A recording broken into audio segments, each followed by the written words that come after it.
All right, season 2, episode 5, The Pit. Let's get started with this episode. Be-whoop. Hello, I'm Dr. Robbie. Mind if I take a look? How long do you think this is going to take? I took an early lunch break. I don't know that you're going to make it back to work today. Erythema and warmth halfway up her knee. When did you see her, Donnie?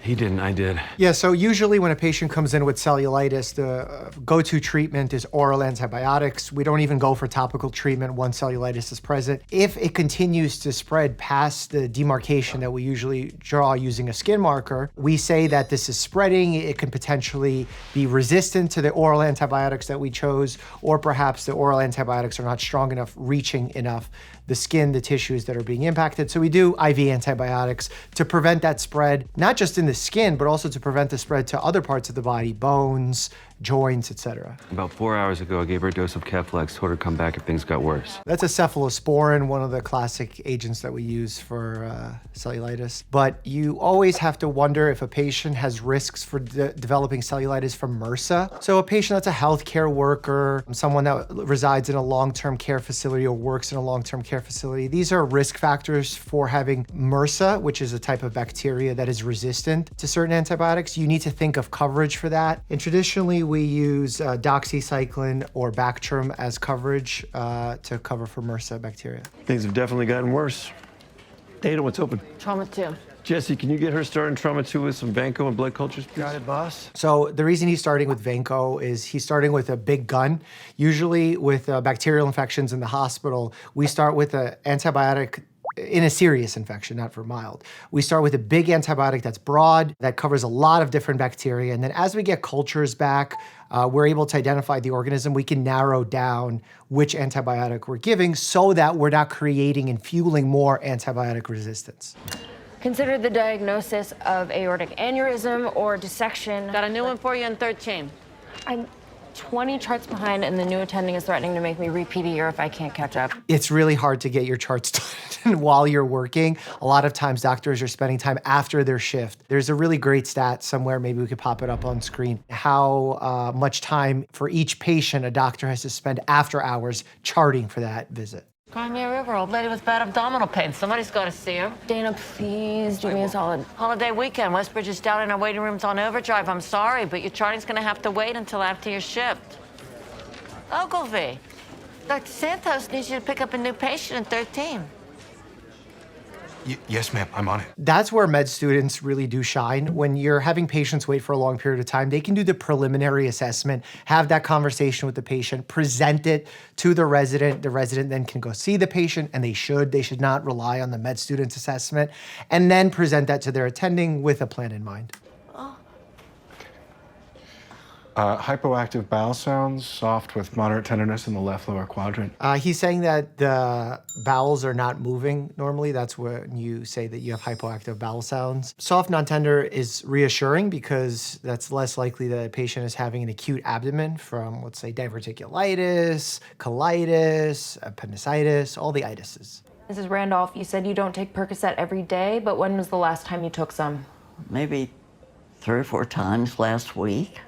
Assisted living had a ballroom dance competition, and I tweaked my back. Any further questions, Ogilvy? When was your last bowel movement? I don't know, sometime last week. I've been stopped up for at least 5 or 6 days. A good question after a patient answers about when their last bowel movement was, is that typical for you? Because for some people, going every 3 days could be normal, and that's part of their normal digestive system. So this old rule that we used to have where you say you have to have a bowel movement every day and that's normal is not exactly true. There is a range there. Painkillers can cause constipation. I know. That's why they put me on a stool softener, and then they tried an enema. And no movement. Zip. What's interesting is when someone has a true colonic impaction from stool, what can happen and throws young doctors off the scent of constipation, not to be pun intended, but that you could actually have diarrhea with this impaction, where the diarrhea kind of goes around the impaction. And they think, oh, well, they're having bowel movements, but it's not a complete bowel movement. There's still this stool load that's very dry and not passing, creating a lot of discomfort. Let's get you an x-ray and see how we can help you, Mrs. Randolph. Thank you. Differential? Probable stool impaction, but with her history of cholecystectomy, it could be small bowel obstruction. Every time someone has a prior abdominal surgery, that puts them at a higher risk for developing adhesions. And adhesions across the small bowel can create obstructions, because imagine it's literally like a piece of scar tissue that wraps itself around the intestine, creates a small bowel obstruction. Usually a person's not able to tolerate any oral intake, fluids, food, and as a result, they're vomiting profusely. And in some cases, we do put an NG tube into their nose and then reaching into their stomach. It's called the nasogastric tube. And we put it on intermittent suction in order to allow all the fluids that naturally occur in the upper part of the GI tract to stop putting pressure on this obstruction, potentially opening it up and letting it pass. And notice I said specifically intermittent suction, because if you keep it on constant suction in order to get all the fluids out, what can happen is the tube can actually attach to the wall of the stomach and constantly put pressure on it, therefore damaging it, and you'll start seeing blood inside the nasogastric emptying bowl or collection, I don't even know what it's called, basket? Or worse. Sigmoid volvulus? But that's a surgical emergency. Wouldn't you have tons of pain? Not always, especially when you're in your 80s. They're talking about a malrotation of the intestine. Setting up a GoFundMe, that's what our generation does. That's how they support each other. Doctor, tell him. Your wife's right. Staying here is gonna cost more than we can afford. Look, I'm feeling better. I'll just leave. Mr. Diaz, even if your blood sugar is back to normal, we have to continue with the insulin drip until we clear the ketones from your bloodstream.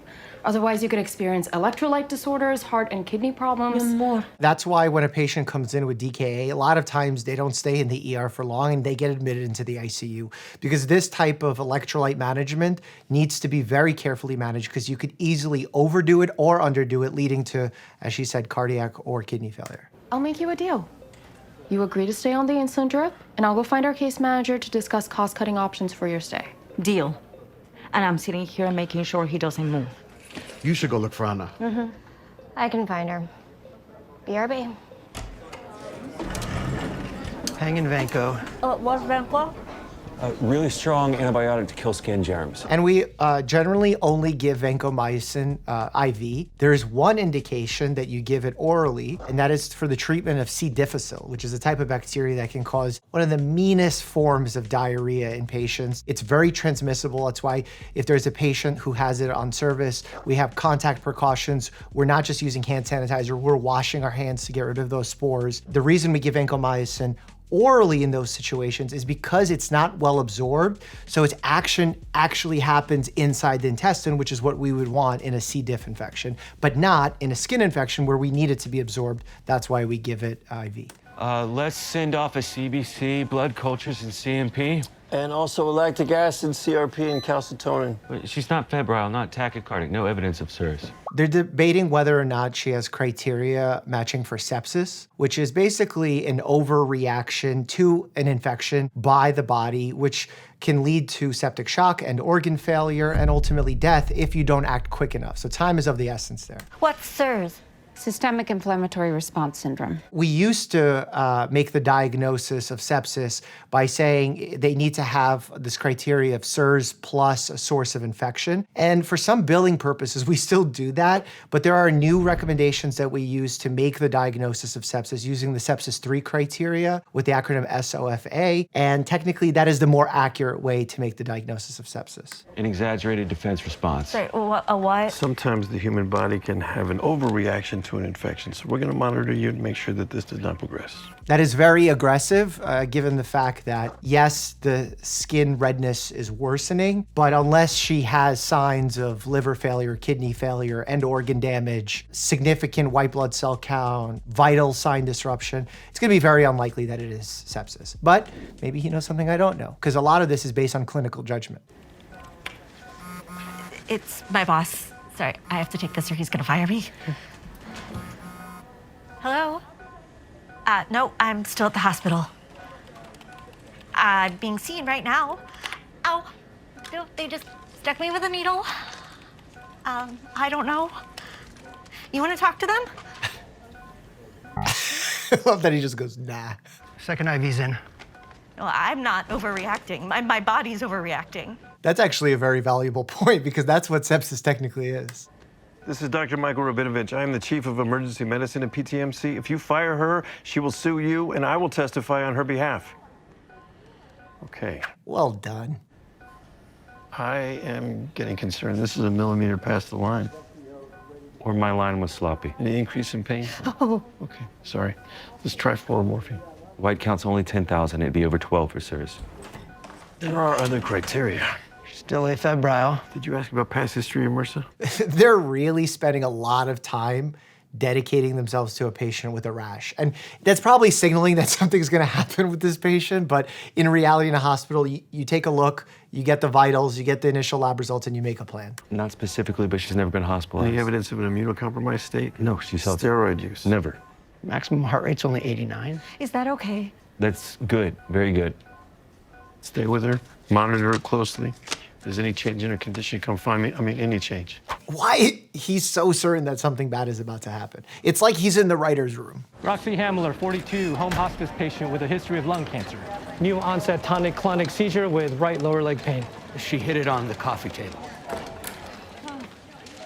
Initially nonverbal, now coming around. That's normal after a seizure. A lot of times patients after a seizure have a moment of confusion. And sometimes the confusion is so bad that they can actually become angry, combative, and they do not remember this post-ictal state. That's what we call it. She hit her head?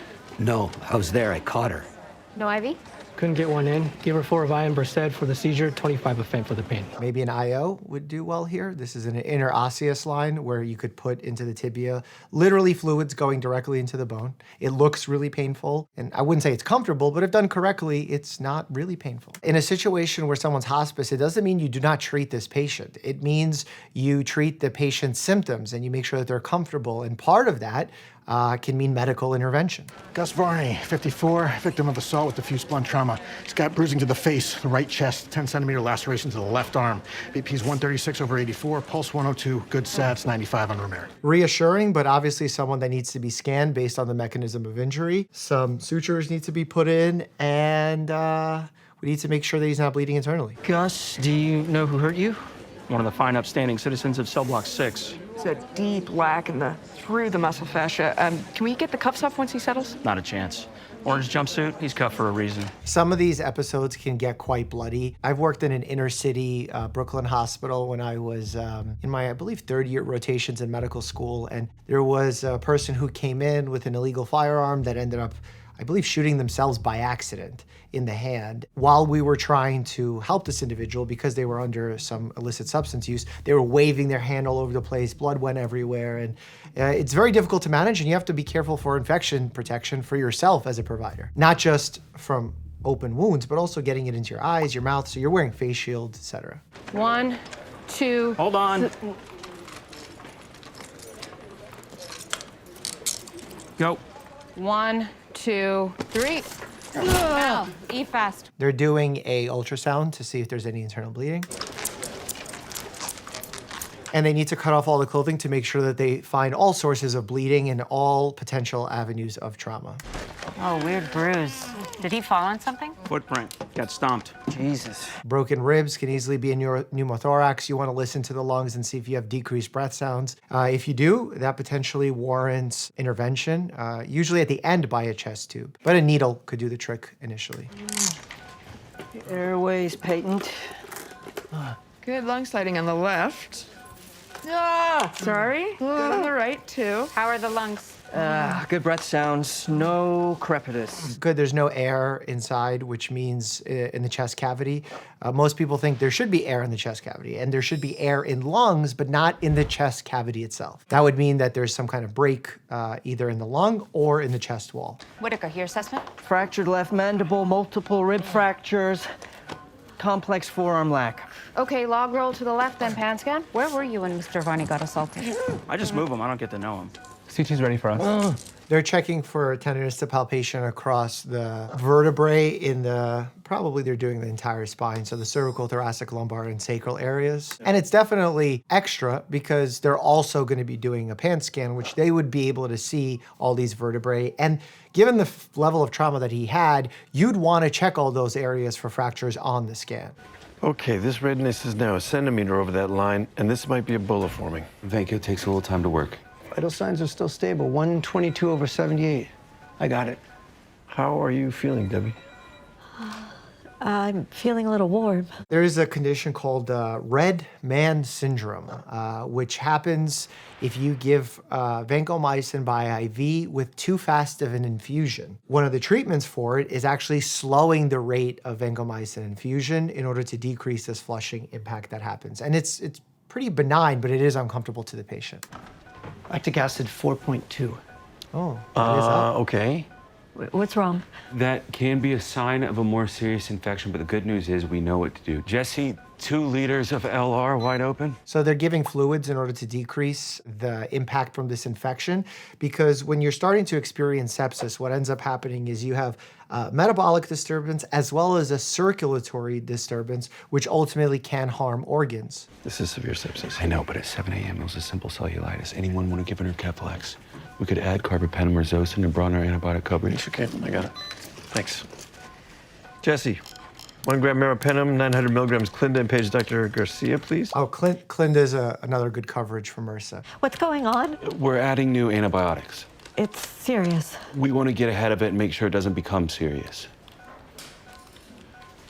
What else can I do? I think you've done enough. You can go.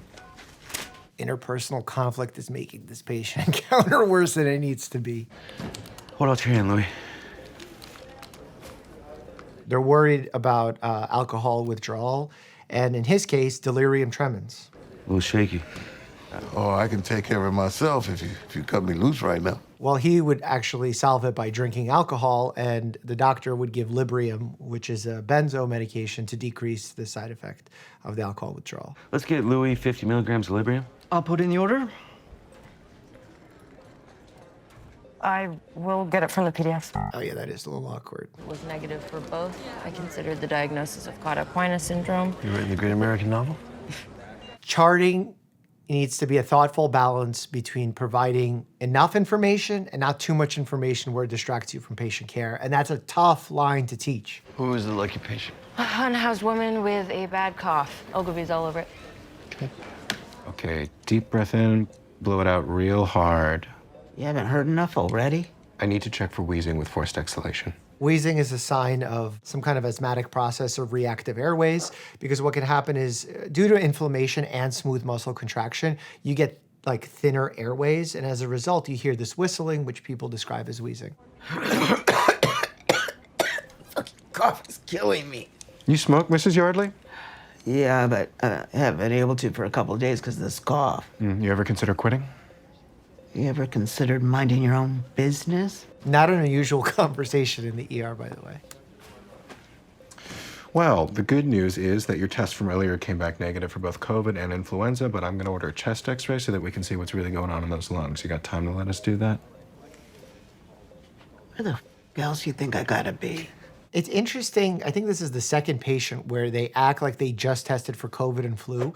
And while we do have a swab that checks for those two viruses, the usual swabs we get in the ER are the respiratory viral swabs, which check a whole host of viruses. So I'm surprised they're not doing that swab instead and just doing the duo. Yeah, we're in 3 grams Keppra for 10 minutes. That'll prevent another seizure. Thank you. Nobody can ever get an IV in her. Yeah, midline cath is the way to go when your veins are shot. A midline is a line that we can put in under the presence of an ultrasound, which is a little bit longer, not like a central line because it's still peripherally inserted. A central line kind of goes to the midline of the body. And it's easier to put in someone who has veins that are hard to find because you're doing it under ultrasound guidance. And it could stay in a little bit longer than a traditional IV. Tachycardia 114, BP 94/70, SAT 91 on 2 liters. Cold. Is it possible to get her a blanket and some socks? And a lot of people point that out, that in hospitals it's always quite cold. There's a reason for that. When we're in the operating rooms and the ERs, we're wearing a lot of equipment, so we want to keep staff comfortable. There's also a lot of equipment that's running, and it creates a lot of heat, so we want to make sure that's cooled off. Also, you want a low humidity environment, which is part of infection control. So when a patient who's already sick, who sometimes has fevers, chills, they feel colder and quite uncomfortable. So we have to be cognizant of that and bring them blankets and make sure they're comfortable. When was she diagnosed? 7 years ago. Resected a lobe, 4 cycles of platinum chemo gave us a couple good years, but then it spread to the bones. Has she had radiation therapy? It shrunk down the mets, but they're still there. It's interesting that they're having the conversation about the type of treatment this individual's getting because this is the ER. That's not generally where these conversations take place. If this person was going to be admitted to a hospice floor, which we do have in some hospitals, that discussion would be had there, but not again with the ER doctors. That's why you're at hospice at home. Yeah. I'm sorry. Me too. Swelling and bruising over the distal tibia. Probably a fracture. 50 fentanyl, what's his Alex over 100? What do you usually take for pain? That's an important question because in those who are opioid naive, opioids can have a really powerful impact, both good in the sense of creating a lot of pain control, but also a lot of side effects. And in those who are opioid tolerant, meaning they've been taking opioids for a while, like people who are on hospice, perhaps you need a much higher dose that the average person who's opioid naive would never be able to tolerate. MS Contin, 30 milligrams twice a day, oxycodone for breakthrough, and sublingual lactic for when it gets really bad. Yeah, so 50 micrograms might not be enough. That's a lot. You handle pain meds? Sometimes. All the time. A hospice nurse comes by a few times a week, but I was alone when she had the seizure. They told us that it could happen, but she couldn't breathe. Yeah. I freaked out. I called 911. We try and do our best with hospice patients, especially when we get paged about hospice patients that are on our service, to keep them at home as much as possible because they do not want to go to the hospital. That is not a place where they're going to get good quality care. They're going to feel comfortable. They could better be served by having their visiting nurse treat their current symptoms. And remember, they're not being very aggressive in their treatment, so they might not need all of the full workup that might happen in the ER. So sometimes unnecessary treatments can happen there. So ideally, we try and do our best to keep these patients at home while adequately treating what's going on. How are you doing? I'm sorry, Mijita. You were being thoughtful. I just blew up. Well, Miss Noel was just telling us that the hospital is gonna give us a big discount. We can knock 40% off your final bill. And I'm sure they could probably knock off some more after that. And in reality, you should always be arguing your medical bills anyway, because hospitals are already used to negotiating with insurers. So when you're debating or arguing with them about your bills and you're going to be paying cash essentially yourself, you could usually get huge discounts by having that conversation. I stay here for a few days. My bill could be over 100,000, right? Yes, unfortunately. It could end up being lower depending on your level of needed care. Or higher. So we would still have to pay 60,000, which we don't have. She has to stay here to get better, right? Yes. No. Excuse me? I mean, not necessarily. Couldn't we just admit him to med-surg instead of ICU? Wouldn't that be a lot cheaper? Med-surg won't accept him with an insulin drip. Usually true, but let me talk to the charge nurse upstairs. You don't want to deliver subpar care to someone who is having a very critical life condition, because ultimately then it could be your fault that that person decompensates, even if it's not truly your fault. Remember, you're putting so much pressure on your staff. Nurses are already taking care of too many patients on regular med-surg floors. In the ICU, they have less patients per nurse, and as a result, now you're asking the nurse not just to take care of more patients and watch over them, but also manage pumps and things that are reserved for nurses that are taking care of 1 or maybe 2 patients at a time. I considered the diagnosis of Cauda-Equina syndrome, but the motor and sensory exam were both intact in the Our unhoused coffer has pneumonia. I'm cursed. I'm cursed. What?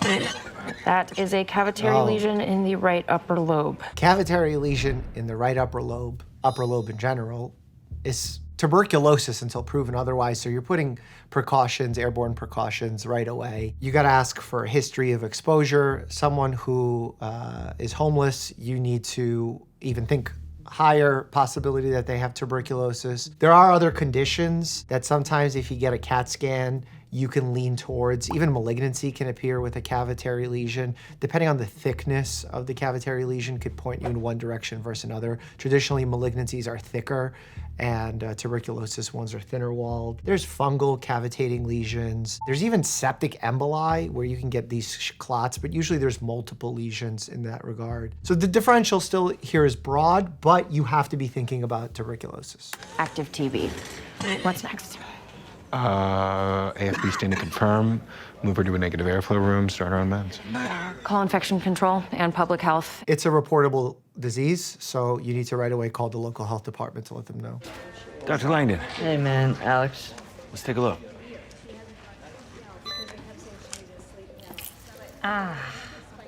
Is it bad? It's not good. Sorry, your chart says you were burned with dry ice? What happened? My jack off, brother. Does he not like you? I asked him to do it, just not like this exactly. Was he doing it for content or something? Dry ice essentially functions like frostbite. It's a thermal burn just in the direction of cold. Dry ice like minus 100 degrees Fahrenheit or something. So it's extremely cold. What? Why? He was gonna brand me like I branded him. Branding? Like cattle? Instead of hot branding, you stick the iron in dry ice, let it get super cold, and then you put it on your skin. Oh. Cool, huh? Ay, tanga. And a lot of people think you need to rewarm the area with hot water. Please do not do that. Gentle rewarming with just room temperature water is enough. Seeking care out of an ER is obviously wise. Great. You think it's gonna leave a scar? I don't think it, I know it. He's doing a form of physical debridement where he actually takes off the dead tissue in order for there to be less chance of infection. We also have some chemical debridements that we can put on the wound to actually eat away at that tissue in a way that's controlled, obviously. Dr. King, how are the chest and belly? We have 3 anterior rib fractures and a small pulmonary contusion. Not too bad. When do pulmonary contusions peak? After a few hours. And do we always admit for a 3-rib fracture? In the elderly, yes, but not if a patient can manage the pain and doesn't need supplemental oxygen. And they're not displaced, putting them at a risk for a pneumothorax. Good. Okay, he's really hurting here. You think you could set us up with a serratus anterior field block? No problem. Oh, as long as that's okay with Dr. Al-Hashimi. If the patient consents? They're basically numbing the area across the nerve that gives sensation to a specific area. Like I'll do this sometimes if I'm treating an ingrown toenail or I'm doing something to a finger, a procedure. We do a digital nerve block where we actually block the sensation distally from the area where we make the injection. You could do the same with many different nerves. Mr. Varney, we want to give you a shot to numb your broken ribs so you can breathe easier. It's basically what you get when you're at a dentist. And the reason you breathe easier is because you feel less pain, so you're able to breathe more deeply. Well, part of the problems when you break a rib is that you start breathing more shallow in order to experience less pain. But when you breathe more shallow, you end up developing atelectasis at the basis of your lungs, which essentially means that that part of the lung is not getting oxygenation, not getting filled, and therefore dying. And I don't mean dying like necrosing, just not functioning. How are we doing in here? Spiked a temp to 102, gave Tylenol. Check out her leg. That is a definite bulla. Did surgery come down yet? Not yet. I need surgery. Page up again. Surgery would be a last resort. We would like them to come down and check out your leg in case we need to remove this infected skin. I thought it was just a little swelling because I'm on my feet all day. EP's down to 85/40. Uh-oh, she's becoming hypotensive, so the worry is that she's going into septic shock. Let's start Levophed titrate to a MAP of 65. The MAP of 65 is that magic number, mean arterial pressure, to make sure that the patient is adequately providing perfusion, blood flow, aka oxygen, to vital organs. It's usually a MAP of 65 and a lactate of 2. Can someone please tell me what's going on? Pulse ox down to 89. 100% non-rebreather. Sometimes an infection can cause your blood pressure to drop and lower the amount of oxygen in your blood. Am I gonna be okay? We're doing everything that we can to make sure that you are. Jesse? What's up? Be ready to intubate if you need to. You want me to call Langdon? No, I will be right back, and you can call surgery and tell them to get their heads out of their asses and get down here. You have a non-displaced fracture, distal tibia. So if you look at the bone here, it's pretty well aligned. Sorry, hi. Hi, I was in the shower and I came as soon as I got Paul's message. I'm sorry, I'm confused. Aren't you off duty? I'm Roxy's death doula. Her what? I help advocate for people like Roxy to make their transition to death a more peaceful process. I've never experienced meeting someone like that. I didn't even know they existed. We were just explaining that Roxy has a pathological fracture through a metastatic lesion. Means that the cancer has spread to that area, and as a result, that area of the bone is weak, more susceptible to fracture, and ended up fracturing. The bones are well aligned, so she won't need surgery. The treatment is immobilization and a long leg boot. Maybe we up her payments. Yeah. Yeah, the 50 micrograms was never enough. The bones should heal in about 6 weeks. You don't know that the healing process will take place in an area of metastatic cancer spread. Nice job on the sub-Qs. Really took the tension off the wound. Thanks. I can help with the skin layer. Yeah, it's very important that when you're suturing a deep laceration, you don't just suture the top portions of the skin. Number one, because there is still an opening below, and as tension builds, the skin can break, but you actually rebuild the tissue from the bottom up, and there's different types of sutures that we can do to decrease that tension. Whoa. That just tore right through the skin. May need to take bigger bites farther away from the wound edges. Oh, yeah, this is not working. He has the skin strength of an 80-year-old. Put down steri strips with benzo in, not across the wound, but along each wound edge, both sides. And that could be a source of infection. What say you, Dr. Robbie? Great. MacGyver move, go for it. Does Dr. MacGyver work here? The generational divide. Mrs. Randolph's back. Pulled up her x-ray. Okay, no volvulus, no air fluid levels. What do you think of this? Big stool burden. Fecal material? A shit ton. Sorry, had to be said. So what, she needs an enema? No, tried and failed, remember? Yeah. Time to dig in. How are we gonna do that? Oh, there's no we in disimpaction. And you have to be careful with disimpaction, especially in the elderly. You don't want to literally pierce the colon. So you generally do this stepwise approach. You remove some of that impacted stool, and then you give another enema and you see how it progresses. Sometimes you have to do it more than once. I haven't done one before. Shouldn't I observe first? I know just the guy to teach you. It's always the PGY1s, the interns, which is the same, or the students that are doing the disimpactions. Nice of you to join us, Huckleberry. What do you need? Some help with a disimpaction. That is a med student procedure. Well, you know the old adage, see one, do one, teach one. Say hello to teaching young Ogilvy here. Okay. Double glove Ogilvy. Right. Mrs. Randolph, we're going to need to manually unblock your rectum so that we can get your bowels moving again. Those who are older, sometimes children, those are who are taking some medications that slow the transit time of stool can increase the risk of this developing. Nice and deep. Okay. Curve the finger like an ice cream scoop and bring it out. Remember, for whatever a medical provider feels in that moment, the patient feels 2-3 times as much. And I don't mean the actual sensation of the disimpaction. I mean the discomfort, the idea that someone else has to do this for them. So you want to do your best to try and make the patient comfortable. Some more pressure, Mrs. Randolph? I'm ready. And making sure your fingernails are cut are really important. Oh. Sorry. Passing gas is good. Means we're making progress.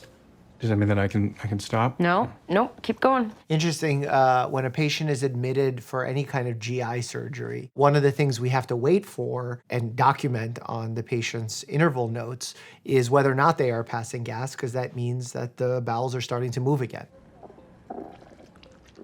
Okay, Ogilvy, you might wanna... And that could be the diarrhea that's just passing around the impaction. I spoke to the charge nurse in med-surg.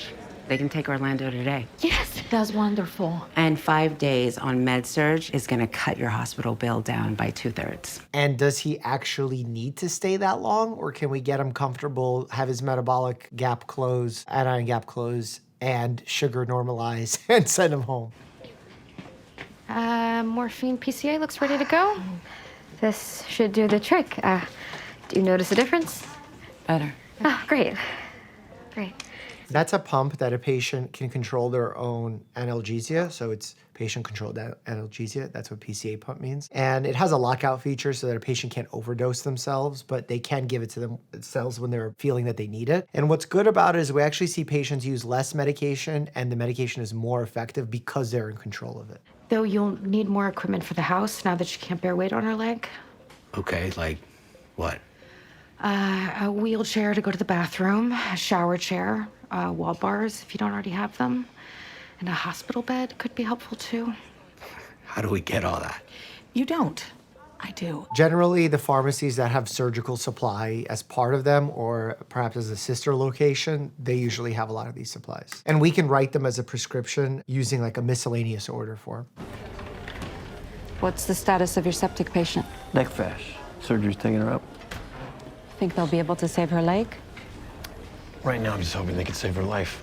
Hey, how's Ogilvy doing? A little TB exposure, a touch of asplosion. All in all, pretty good day so far. Hey, ain't no way I was gonna let you miss Peter and Aubrey's epic 4th of July party. Come on now, hey. Brought some brew. No, you can't do that pre-op. Appreciate the romance over here, but no food, because you might go into surgery, no beer, because we're a goddamn hospital. The reason why we have patients NPO or without food before surgery is for the risk of them vomiting, and then because their airway's unprotected, potentially some of that food aspirating and entering the lungs, and that is obviously a problem for pneumonia, pneumonitis, etc. Starting your sabbatical early? I know somebody who could really use a drink right now. In the hospital? Is he giving it to Louie? You lose your pulse ox again, bud? Is he flatlining? A pulse ox doesn't usually have Louis. a flatline sound like that. Louis! He kept pulling off his pulse ox. That's usually as a result of the EKG leads, not the pulse ox. I'm gonna get the carotid. I got the airway. Hey, Perla, crash cart intubation tray, please. No pulse. Chest compressions! Chest compressions. Remember, asystole is not a shockable rhythm, so running to get the defibrillator is not of utmost importance. And you want your chest compressions to be better than that, which means on top of the patient, 2 inches deep. That's not 2 inches deep, so. Great nurses on the Pitt, but what happens when a hospital hires a nurse that's killing patients? Click here to check out that story, and as always, stay happy and healthy.